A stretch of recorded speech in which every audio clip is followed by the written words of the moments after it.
जब उत्तर भारत के पहाड़ों पर बर्फ गिरती है और मैदानी इलाकों पर बरसात होती है तो तापमान बदलता है। तापमान के तेवर बदलते हैं मध्य और दक्षिण भारत तक और पूर्वी भारत तक भी। नमस्कार, आप देख रहे हैं मौसम तक चैनल पर नेशनल वेदर बुलेटिन और मैं हूं देवेंद्र त्रिपाठी। इस वीडियो में बात 24 जनवरी 2026 के पूरे भारत के मौसम की। 25 जनवरी के लिए 25 जनवरी दिन रविवार का, और इस दिन कैसा रहेगा मौसम देश भर में, आइए इस वीडियो में जानते हैं। दोस्तों, जो WD यानी पश्चिमी विक्षोभ उत्तर भारत के पर्वतीय क्षेत्रों को प्रभावित कर रहा था, कमजोर हुआ है और आगे बढ़ रहा है। लेकिन इसके बावजूद एक और WD 25 जनवरी को यहाँ पर 26 जनवरी को दस्तक देने वाला है, जिसके प्रभाव से पहाड़ों पर फिर से बरसात और हिमपात और तेज हो जाएगी। और तेज मतलब जितना पिछला स्पेल था लगभग वैसी ही बर्फबारी देखने को पहाड़ों पर मिल सकती है। मैदानी इलाकों पर बरसात हो सकती है। इस समय भी कई जगहों पर बादल छाए हुए हैं, क्योंकि जो सेंट्रल पाकिस्तान के ऊपर well mark low pressure area बना था, गहरे कम दबाव का क्षेत्र बना था, वो आगे बढ़कर पंजाब पर पहुंचा है और इस समय सर्कुलेशन की इंटेंसिटी में है। इंटेंसिटी उसकी नहीं होती, सर्कुलेशन के रूप में यहाँ पर बना हुआ है। घड़ी की विपरीत दिशा में यहाँ पर घूमता रह रहा है और इसके चलते कुछ हवा नमी वाली ऊपर पहुँच रही है और कुछ क्लाउड, अभी भी क्लाउड की टेल क्लाउड के लेयर्स यहाँ पर बनी हुई हैं पंजाब राजस्थान के कुछ भागों पर। और रात में ये दिल्ली और हरियाणा होते हुए आगे बढ़ेंगे।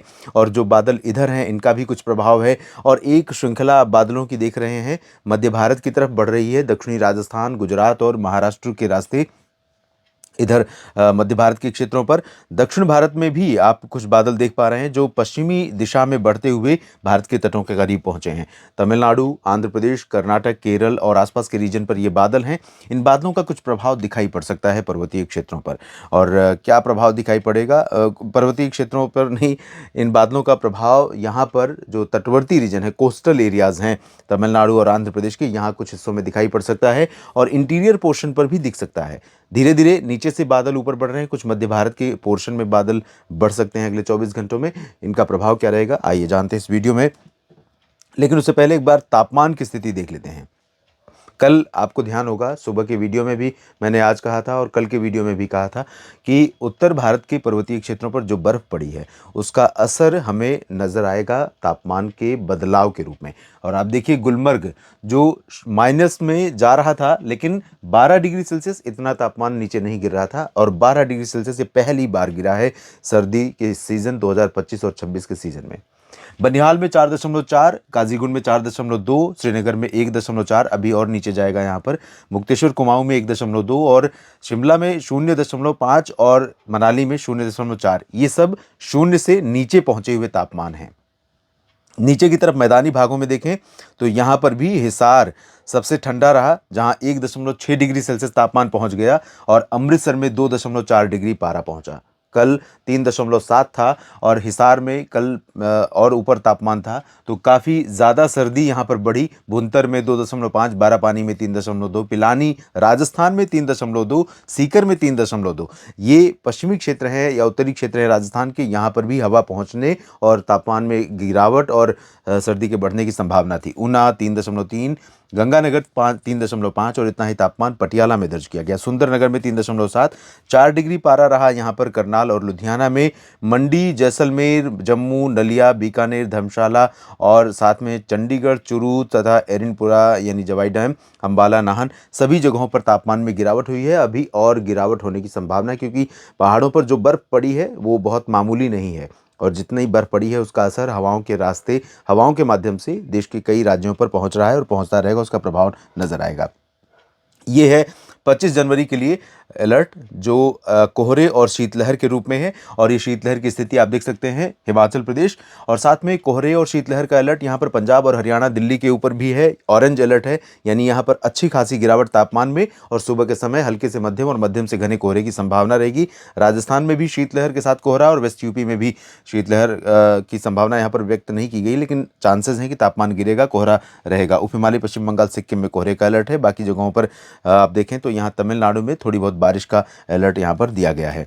अब हवाओं की स्थिति देखिए, ये सरफेस से सरफेस की हवाएं नहीं है, सरफेस की ऊपर की हवाएं हैं और इन हवाओं के कारण ही मध्य भारत के क्षेत्रों पर बादल बन रहे हैं। दोस्तों, अनुमान यह है कि अहमदाबाद, वडोदरा और गांधीनगर, साथ ही साथ जो नीचे का रीजन है, सूरत, वलसाड़, नवसारी, डांग, तापी, भरूच, मध्य प्रदेश में इंदौर, उज्जैन, देवास और भोपाल से लेकर के बैतूल, खंडवा, खरगोन और जबलपुर, मांडला, बालाघाट समेत ये जो मध्य छत्तीसगढ़, मध्य ओडिशा का हिस्सा है, इसके नीचे के भागों में यानी रायपुर, बीजापुर, सुकमा, दंतेवाड़ा, इधर केंद्रपाड़ा से लेकर नीचे का जो रीजन है, दक्षिणी ओडिशा का क्षेत्र है, यहाँ पर, साथ में महाराष्ट्र के कई हिस्सों पर हल्के हल्के बादल नजर आएंगे। बादलों की जो श्रृंखला, जो टेल आपको दिखाई पड़ रही है, वो यहाँ पर और बढ़ सकती है, ये स्प्रेड करेगा इस तरह से। तो इन जगहों पर बादल होंगे और जो उत्तर प्रदेश, बिहार के ऊपर बादल आज दिख रहे हैं वो रात में निकल जाएंगे। थोड़ा बहुत कोहरा हल्के से मध्यम यहाँ पर हो सकता है, हल्का कोहरा उत्तर प्रदेश से लेकर पंजाब तक और मध्य प्रदेश के उत्तरी जिलों तथा उत्तरी राजस्थान, हरियाणा, पंजाब और दिल्ली तक, इन भागों में कुछ जगहों पर कोहरा रहेगा।